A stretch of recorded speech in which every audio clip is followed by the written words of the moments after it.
Se você já ficou em dúvida se vaga, depósito, quintal, terraço ou área exclusiva entra no quadro 2, o problema provavelmente não é planilha. O problema é interpretação do empreendimento. O quadro 2 não é só um quadro de áreas.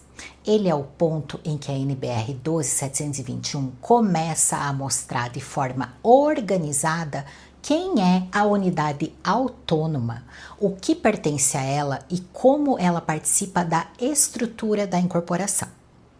Quando a gente fala em quadro 2, não está falando apenas de um lugar onde aparecem áreas das unidades. Estamos falando de um quadro que depende da leitura correta da incorporação. Porque antes de preencher qualquer linha, eu preciso saber qual é a unidade autônoma, quais áreas estão vinculadas a ela e qual é a lógica de participação dela no conjunto. Por isso, o quadro 2 nunca pode ser lido isoladamente. O quadro 1 organiza as áreas do empreendimento. O quadro 2 mostra como isso se distribui nas unidades. E depois, isso conversa com a parte econômica. Existe uma regra prática que ajuda muito. Se a área não tem dono, a lógica começa no quadro 1. Se a área tem dono ou vínculo com unidade, ela entra na lógica do quadro 2. Essa distinção parece simples, mas é aqui que acontecem muitos erros. Os erros mais comuns no quadro 2 normalmente não são erros de fórmula, são erros de conceito. Quando a pessoa não definiu corretamente a unidade autônoma, quando não separou o que é área privativa principal e o que é área acessória, quando não entendeu se uma vaga é vinculada, autônoma ou comum, ou quando pega um condomínio horizontal e tenta preencher como se fosse um edifício vertical. Ou seja, o erro aparece na planilha, mas ele nasceu antes. O quadro 2 muda de leitura conforme o tipo de empreendimento. Num edifício residencial multifamiliar, você pode ter apartamento com vaga vinculada, depósito, sacada, área acessória.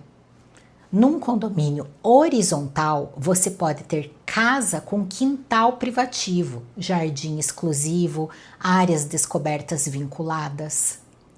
E num condomínio de lotes, a unidade autônoma já é o próprio lote, e isso altera completamente a forma de raciocinar a incorporação.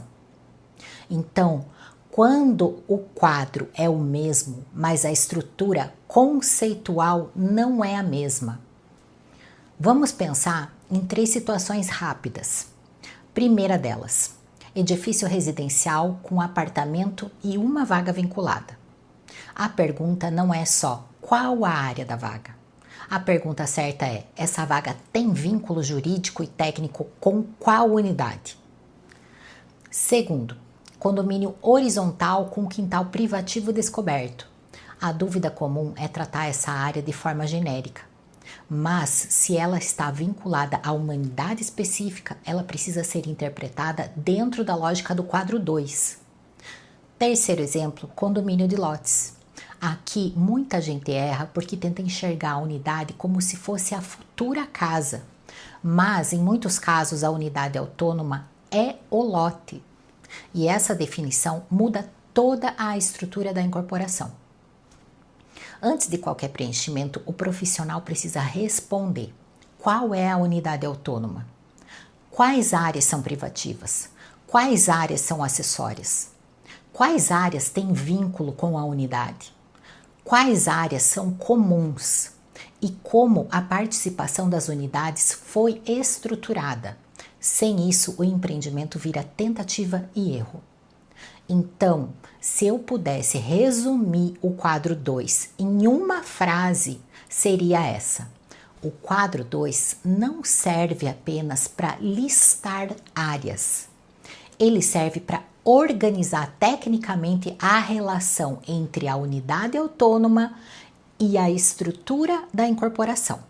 E é por isso que ele não pode ser aprendido só olhando célula.